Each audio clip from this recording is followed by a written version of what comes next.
नमस्कार दोस्तों, स्वागत है आप सभी का हमारे YouTube चैनल पर। दोस्तों, आज के वीडियो में बात करेंगे विश्व के प्रमुख मरुस्थल्स के बारे में। तो इस वीडियो से आपको किसी न किसी एग्ज़ाम में एक क्वेश्चन ज़रूर मिलेगा कि हर एक एग्ज़ाम में एक क्वेश्चन ज़रूर पूछा जाएगा। तो ये वीडियो आपके लिए बहुत इंपॉर्टेंट है।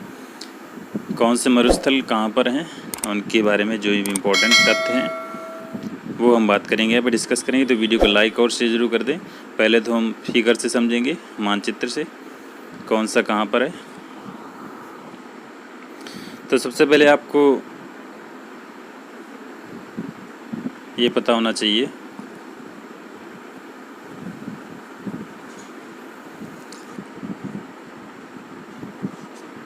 देखिए, ये तो यहाँ पर ये हमारा एशिया द्वीप है।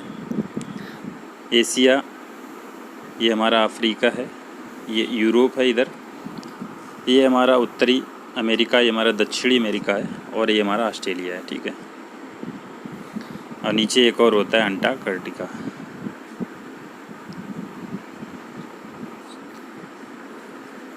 तो इस तरीके से तो ये आपको मैप याद रखना है कौन सा कहाँ पर है, और बाकी हैं कहाँ कहाँ पे ये आपको देखने हैं। सबसे पहले इधर से स्टार्ट करते हैं हम, उत्तरी अमेरिका से। यहाँ पर हमारा ग्रेट साल्ट लेक मरुस्थल है, ग्रेट बेसिन है यहाँ पर, और ये क्या हमारा यहाँ पर मेजावे सोनेरन है। ठीक है, एक ये दक्षिण अमेरिका में जो है हमारा अटाकामा, ये इम्पोर्टेंट है, आपको याद रखना है। संसार का ये सबसे शुष्क मरुस्थल है। ठीक है, अगर आपसे क्वेश्चन पूछा जाता है संसार का सबसे शुष्क मरुस्थल कौन से, तो अटाकामा है। ये है कहाँ पर, दक्षिणी अमेरिका में। पृथ्वी का सर्वाधिक शुष्क क्षेत्र है ये। सोडियम नाइट्रेट व तांबे का भंडार है इसमें, अटाकामा में। ठीक है, यहाँ पर पैटागोनिया भी है, ये भी याद रखना है आपको। ये भी दक्षिणी अमेरिका में है। अगला ये सहारा मरुस्थल है, ये हमारा उत्तरी अफ्रीका में है। सहारा ये विश्व का सबसे गैर ध्रुवीय मरुस्थल है, नॉन पोलर मरुस्थल है ये। सहारा मरुस्थल संसार का सबसे बड़ा मरुस्थल है, ये भी आपको पता होना चाहिए। दिख ही रहा होगा आपको मानचित्र से यहाँ पर। तो ये इसके बारे में पॉइंट याद रखना है, विश्व का सबसे गैर ध्रुवीय नॉन पोलर मरुस्थल है सहारा। ये कहाँ पर है, ये हमारा उत्तरी अफ्रीका में है, क्योंकि अफ्रीका महाद्वीप है हमारा। इसमें एक है यहाँ पर कालाहारी, नीचे ये कालाहारी है, नीचे नामीबी भी है। तो कालाहारी बोत्सवाना, नामीबिया, ये दक्षिण अफ्रीका में है। दक्षिणी गोलार्ध भी कह सकते हैं इसको हम। यहाँ पर ये अरेबियन मरुस्थल एक यहाँ पर ये है। यहाँ पर दस्तलुट, ये हमारा ईरान है। यहाँ पर ये दस्तलुट ईरान में है। थार दिख रहा होगा आपको, ये हमारा इंडिया है। यहाँ पर इस जगह पर ये इंडिया है, यहाँ पर थार मरुस्थल है। ये भारत और पाकिस्तान में दोनों में है ये। ठीक है, ये दस्तलुट जो है ये हमारा ईरान पर है। ये गोबी दिख रहा होगा, ये गोबी उत्तरी चीन व दक्षिणी मंगोलिया में है। यहाँ पर काराकोरम, काजिलकुम, ये इधर है। अब ऑस्ट्रेलिया की बात करते हैं। ऑस्ट्रेलिया में कौन कौन से हैं, देखिए ऑस्ट्रेलिया में गिब्सन है, बहुत ही इंपॉर्टेंट है ये। ग्रेट विक्टोरिया मरुस्थल ये है, ऑस्ट्रेलिया में है। ग्रेट सैंडी मरुस्थल ये ऑस्ट्रेलिया में है। ठीक है, ऑस्ट्रेलिया महाद्वीप में ये 3 हैं। ये इम्पोर्टेंट मरुस्थल हैं, बाकी हैं तो संसार में बहुत थे, लेकिन क्वेश्चन जो है इन्हीं मरुस्थल से बनता है। तो इस फिगर से आप देख सकते हैं। अब बाकी इनके बारे में इम्पोर्टेंट है क्या चीज़, वो आपको देखते हैं। ठीक है, अब देखिए मरुस्थल किसको मरुस्थल कहते हैं, जहाँ पर औसत वार्षिक वर्षा जो होती है 25 सेंटीमीटर से कम होती है, तो वहाँ पर मरुस्थल होते हैं। आपको याद रखना है, 25 सेंटीमीटर से अगर कम वर्षा वाले क्षेत्र है तो उसको मरुस्थल कहते हैं। एग्जाम में पूछा जा सकता है। अब ये 2 प्रकार के होते हैं, एक तो उष्णकटिबंधीय मरुस्थल होते हैं और एक शीतोष्ण कटिबंधीय मरुस्थल होते हैं। उष्णकटिबंधीय मरुस्थल क्वेश्चन पूछा जा सकता है, उष्णकटिबंधीय मरुस्थल किस अक्षांश से किस अक्षांश के बीच वाले होते हैं, तो 5 अंश से 30 अंश यानी अक्षांश के बीच के जितने मरुस्थल होते हैं उनको हम उष्णकटिबंधीय मरुस्थल कहते हैं, और 30 से 60 अक्षांश के बीच वाले मरुस्थल होते हैं उसको हम शीतोष्ण कटिबंधीय मरुस्थल कहते हैं। अब ये तो आपको याद रखना है कहाँ पे, अभी तो मैंने बताया था, लेकिन आप ये लिस्ट देख लीजिए। ये उष्ण कटिबंधीय है, शीतोष्ण कटिबंधीय है। तो सबसे पहले सहारा है। सहारा हमारा उत्तरी अफ्रीका में, मैंने बताया था अभी। अटाकामा दक्षिणी अमेरिका में है।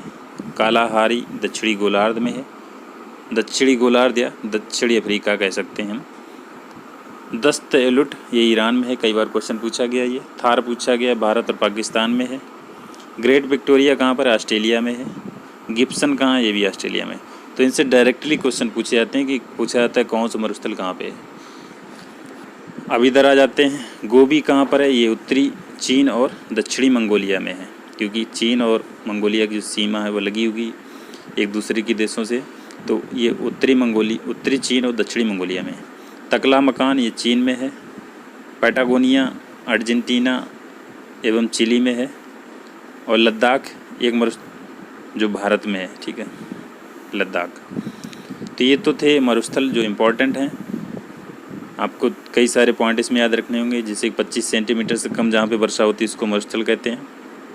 उष्ण कटिबंधीय मरुस्थल 5 से 30 अक्षांश के बीच वाले। शीतोष्ण कटिबंधीय मरुस्थल होते हैं वो 30 से 60 अक्षांश के बीच होते हैं, उनको कहते हैं। यही इम्पोर्टेंट मरुस्थल हैं जिससे एग्जाम में पूछे जाते हैं क्वेश्चन। अब इसके बारे में महत्वपूर्ण तथ्य, आपसे अगर क्वेश्चन पूछा जाता है दक्षिण एशिया का सबसे बड़ा मरुस्थल कौन सा है, तो दक्षिण एशिया का सबसे बड़ा मरुस्थल है थार, ठीक है,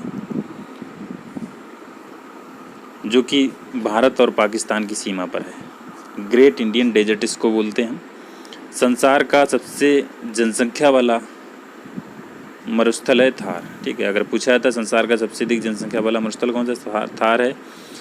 यहाँ पर जनसंख्या घनत्व तो कितना है, 83 व्यक्ति प्रति वर्ग किलोमीटर है थार मरुस्थल में, और ये भारत में है, भारत और पाकिस्तान की सीमा पर ग्रेट इंडियन डेजर्ट थार मरुस्थल। कुछ इम्पोर्टेंट पॉइंट हैं वो भी देख लेते हैं। संयुक्त राष्ट्र, पहला पॉइंट है संयुक्त राष्ट्र मरुस्थलीकरण रोकथाम अभिसमय, यानी united nations convention to combat desertification UNCCD प्रभावी हुआ था। ये कब लागू हुआ था, कब से, 26 दिसंबर 1996 से लागू हुआ था ये। अगला पॉइंट है वर्ष 1997 में इस अभिसमय के पक्षकारों की प्रथम बैठक COP1 जिसको बोलते हैं, COP1 COP1 ये कहाँ आयोजन हुआ था, रोम इटली में हुआ था। कब हुआ था, 1997 में, यानी पहली बैठक हुई थी COP1 की 1997 में इटली रोम में। UNCCD का सचिवालय ये कहाँ पर है, ये बान जर्मनी में है सचिवालय इसका। अगला पॉइंट है UNCCD का सत्र द्विवार्षिक आधार पर आयोजित किया जाता है। इस अभिसमय का निर्णय लेने वाली सर्वोच्च संस्था कौन सी है, तो सर्वोच्च संस्था है कॉन्फ्रेंस ऑफ पार्टी जिसको कि COP बोलते हैं। अगला पॉइंट है संयुक्त राष्ट्र मरुस्थलीकरण रोकथाम अभिसमय के लिए भारत का नोडल मंत्रालय कौन सा है। भारत का नोडल मंत्रालय है पर्यावरण, वन और जलवायु परिवर्तन मंत्रालय। अगला पॉइंट है international year of desert and desertification घोषित किया गया था। तो कौन सा वर्ष ये घोषित किया गया था, तो वर्ष 2006 को घोषित किया गया था international year of desserts and desertification. Next point है UNCCD को पेरिस में अंगीकृत कब किया गया था, तो ये अंगीकृत किया गया 17 जून 1994 को।